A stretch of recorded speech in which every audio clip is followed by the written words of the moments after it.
बच्चों के हकूक़ का तहफ़्फ़ुज़ जो है वो हम सब की ज़िम्मेदारी है, क्योंकि बच्चे हमारा मुस्तक़बिल हैं, बच्चे मुस्तक़बिल के मेहमान हैं। ये अगर महफूज होंगे तो हमारा मुस्तक़बिल भी महफूज होगा। सिंध चाइल्ड प्रोटेक्शन अथॉरिटी का मकसद के बच्चों के हकूक़ के बारे में लोगों को पता चल सके, महफूज बनाने के लिए जो इक़दाम हैं उनसे उनको आगाही हासिल हो सके। इस सिलसिले में सिंध चाइल्ड प्रोटेक्शन अथॉरिटी और child protection units district level पे मुख्तलिफ ट्रेनिंग प्रोग्राम्स जो गवर्नमेंट डिपार्टमेंट के ऑफिसर और ऑफिशल्स के लिए हम ट्रेनिंग प्रोग्राम्स का इनेकाद भी करते हैं। मुख्तलिफ सेमिनार मुनक़्क़िद किए जाते हैं और बच्चों के स्कूलों में, मदरसों में भी उनको हम उनके हकूक़ के बारे में, आगाही के बारे में मुख्तलिफ प्रोग्राम तरतीब देते रहते हैं। और इसके अलावा गदागरी की जैसे लानत है, जब गदागरी में जैसे बच्चे मुलविस हैं या जो माफिया जो इन कामों को करवा रहे हैं उनके ख़िलाफ़ भी ना सिर्फ एक्शन लेते रहते हैं बल्कि इस सिलसिले में आगाही मुहिम भी वक्तन फ़वक्तन सिंध चाइल्ड प्रोटेक्शन अथॉरिटी की तरफ से मुनक़्क़िद की जाती रहती हैं।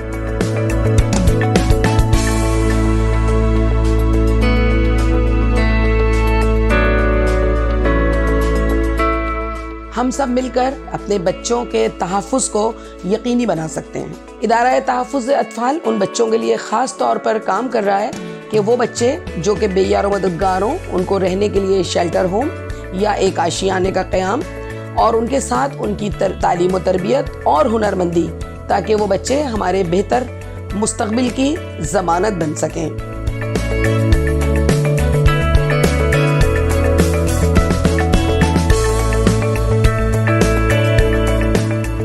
2011 में सिंध असेंबली ने Sindh child protection authority act को मंजूर किया। तो 2017 ऑनवर्ड जो है वो हम 12 डिस्ट्रिक्ट में सिंध चाइल्ड प्रोटेक्शन अथॉरिटी के ऑफिस ना सिर्फ कायम कर चुके थे बल्कि वो पूरी तरह से फंक्शनल थे। इसी तरह हमने जो है वो एक child protection management information system जो है उसका क़याम भी हम अमल में लाए हैं, जिसमें हम तमाम डेटा जो है बच्चों के हकूक़ के तहफ़्फ़ुज़ से मुताल्लिक़ है उसको हम वहाँ पे जमा करते हैं, उसको एनालाइज़ करते हैं, फिर उसकी बेस पे, उस रिसर्च की बेस पे हम अपने जो तरीक़ाकार है या उसको हम उसके मुताबिक वक्तन फ़वक्तन उसको तब्दील करते रहते हैं, ताकि हम ज़्यादा से ज़्यादा बच्चों के हकूक़ के तहफ़्फ़ुज़ को बेहतर से बेहतर अंदाज में सर अंजाम दे सकें।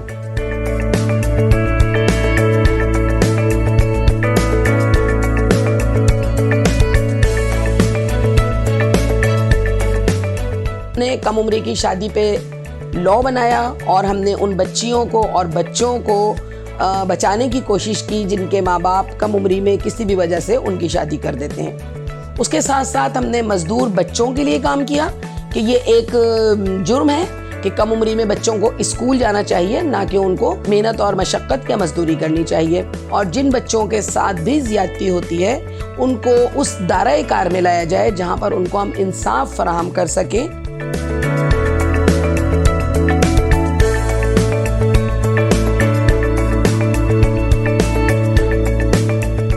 सिंध की तमाम 30 के 30 अज़ला में चाइल्ड प्रोटेक्शन यूनिट ना सिर्फ फंक्शनल हैं बल्कि बहुत तेज़ी के साथ हम इस पे बच्चों के हकूक़ पे जो है वो काम कर रहे हैं।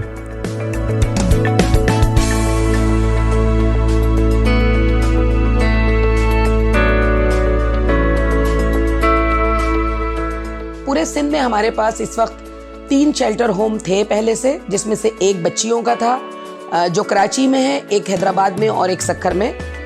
उन बच्चों के लिए एक इदारा है जो बेयारो मददगार बच्चे हैं, वो वहाँ पर क़याम भी करते हैं और उनकी तालीम और तरबियत का भी इंतज़ाम है। उसके बाद एंटी बैगरी ड्राइव शुरू हुई सिंध में और हमने डिस्ट्रिक्ट साउथ को उसका अपना एक मॉडल बनाया और हमने एक बड़े शेल्टर होम का क़याम, जिसका अभी इनॉग्रेशन हुआ है कुछ ही दिन पहले डिस्ट्रिक्ट मलीर में, और वहाँ पर हमने उन बच्चों के लिए क़याम का, तवाम का, एजुकेशन का और उनकी मुख्तलिफ एज के हिसाब से टेक्निकल ट्रेनिंग का भी हमने इंतज़ाम किया है वहाँ बच्चों के लिए।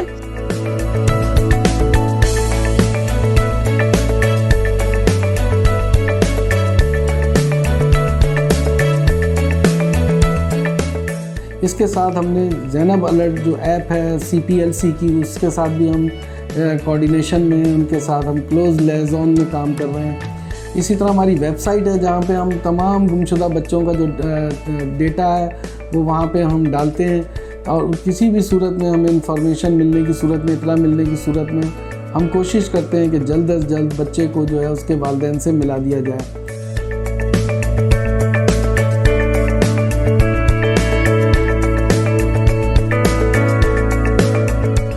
बच्चों के रवैये में गैर मामूली तब्दीली हरगिज़ नज़रअंदाज ना करें। अपने बच्चों के साथ दोस्ताना माहौल रखें ताकि वो अपने साथ होने वाली किसी भी ज़्यादती का इजहार आपके साथ कर सकें। आइए हम सब मिलकर अपने मुस्तकबिल को महफूज बनाएं और उनको तहफ़्फ़ुज़ फराहम करें। महफूज बुनियाद कल नहीं आज।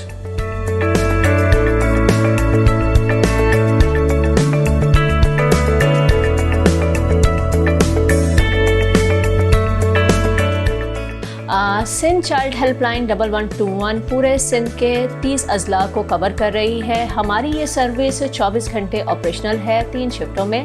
सिंध चाइल्ड हेल्पलाइन को बनाने का मकसद हमारा यही है कि सिंध में अगर 18 साल से कम उम्र बच्चे या बच्चियों के हवाले से कोई भी वायलेंस, अब्यूज़, एक्सप्लॉयटेशन या नेगलेक्ट के कोई भी केसेस रिपोर्ट होते हैं, उन केसेस को यहाँ से रिपोर्ट किया जाए और फर्दर जिस भी डिस्ट्रिक्ट का वो केस है उसके कंसर्न फोकल पर्सन को यहाँ से केस रेफ़र किया जाए। और अगर वो इसी तरह से कोई पुलिस से रिलेटेड केस है तो पुलिस को फ़ौरन उसी वक्त कंसर्न SSP को फॉरवर्ड करके और फिर उसके तमाम केसेस का फॉलोअप लिया जाए।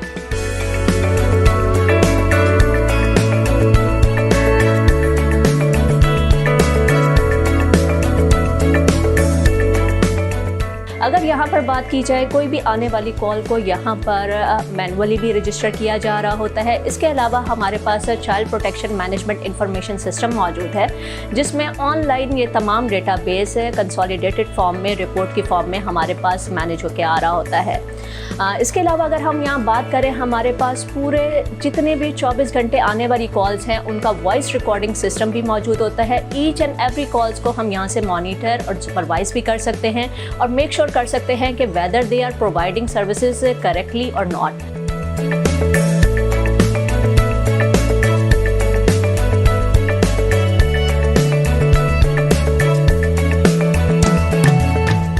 मेरे पास यहाँ पे मैं आपको ये दिखा दूँ source of reporting in Jan 21 का मैं बता रही हूँ आपको। सबसे पहले जो हमारे पास ये हमने एक चार्ट बनाया है जिसमें हमने बताया कि सोशल मीडिया से हमारे पास सबसे ज़्यादा केसेस आते हैं, जैसे 27 है।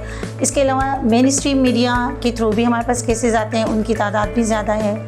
फिर फील्ड वर्कर्स जो हैं हमारे, जो फील्ड पे डिफरेंट फील्ड वर्कर्स काम कर रहे हैं हमारे, वो भी हमें जो है केसेस को हमें फॉरवर्ड करते हैं, भेजते हैं। हमारा एक पेज बना हुआ है CPA का। उसके अलावा पुलिस के थ्रू हमारे पास केसेस आते हैं। ज़ैनब अलर्ट से हम कांटेक्ट में हैं। हमारी डायरेक्टर ऑपरेशंस जो हैं वो ज़ैनब अलर्ट की फोकल पर्सन है। उसके अलावा हमारे अदर सिटीजन्स जो हैं, जैसे हमारे कोई जान पहचान वाले, वो भी हमें केसेस भेजते हैं। तो 1% हमारे अदर सिटीजन्स में शामिल हैं।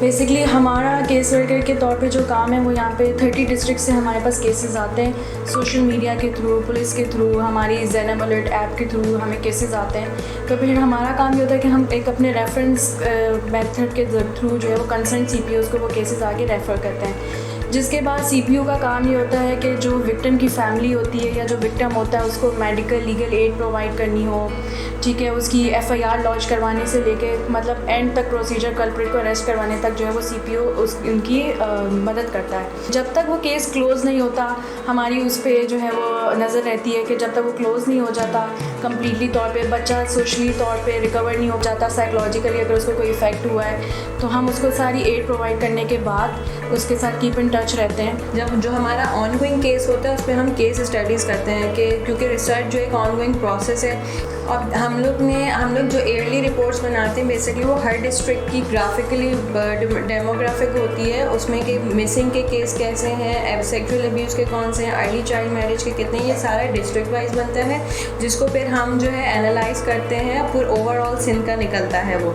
यहाँ आप देख सकते हैं हमारे पास ये ईयर 2020 की पूरी हमारे पास टेबल बनी हुई है जिसमें ईयर 2020 में मिसिंग केसेस सबसे ज़्यादा रिपोर्ट किए गए और जो मेल चिल्ड्रन हैं उनमें ज़्यादा जो है ये चीज़ें हो रही हैं, सिर्फ फीमेल में नहीं मेल में ज़्यादा पाई जा रही हैं।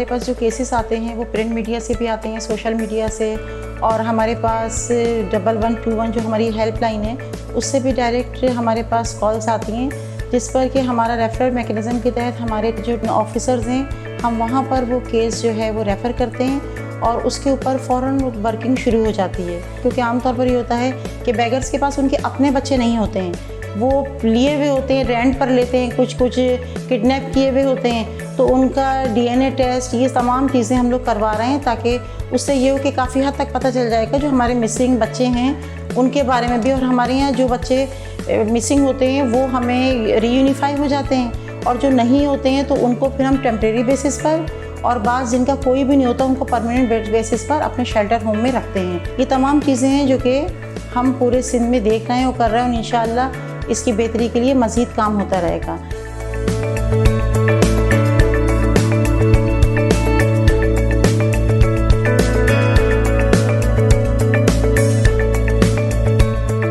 ऑपरेशंस में काम इस तरह से होता है कि पहले जो हमारे पास केसेस आते हैं वो हम रेफरल मैकेनिज़्म के तहत हम आगे फॉरवर्ड करते हैं। सिंध के जो 30 डिस्ट्रिक्ट हैं उसमें हमारे CPOs काम कर रहे हैं, चाइल्ड प्रोटेक्शन ऑफिसर्स, उनको हम केस रेफ़र करते हैं। वो अपने कंसर्न जो उनका डिस्ट्रिक्ट होता है उसका केस होता है वो उसके ऊपर फौरी इमीडिएटली काम करते हैं और वहाँ पर पहुँचते हैं। उस जगह पे अगर किसी बच्चे के साथ कोई भी मिसहैप हुआ होता है तो वो उसकी हर तरह से मदद करने की कोशिश करते हैं। पुलिस के साथ कांटेक्ट में रहते हैं, हेल्थ डिपार्टमेंट के साथ वो कांटेक्ट में होते हैं। हॉस्पिटल में अगर उस बच्चे के मेडिकल एग्जामिनेशन की ज़रूरत होती है तो उसको रेफ़र किया जाता है मेडिकल एग्जामिनेशन के लिए। इसके अलावा अगर कोई लीगल असिस्टेंस की ज़रूरत होती है, साइको सोशल असिस्टेंस की ज़रूरत होती है, वो उनको प्रोवाइड की जाती है। तो अगर आप भी अपने इर्द गिर्द कोई ऐसा देखें कि किसी बच्चे के साथ कोई ज़्यादती हो रही है या कोई बच्चा आपको मिसिंग कोई बच्चा मिलता है तो आप फौरी तौर पर 1121 के ऊपर जो सिंध चाइल्ड प्रोटेक्शन अथॉरिटी की हेल्पलाइन है उसके ऊपर आप फौरी कॉल करें और हमें उसकी इत्तला दें।